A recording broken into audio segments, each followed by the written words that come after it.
जी भाई, ये हमारे डिवान एवेन्यू पे हम आए हुए हैं। ये देखिए डिवान एवेन्यू लिखा हुआ है, ये शिकागो में। और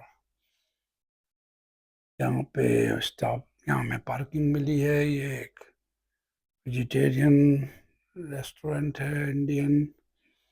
सामने दिया और ये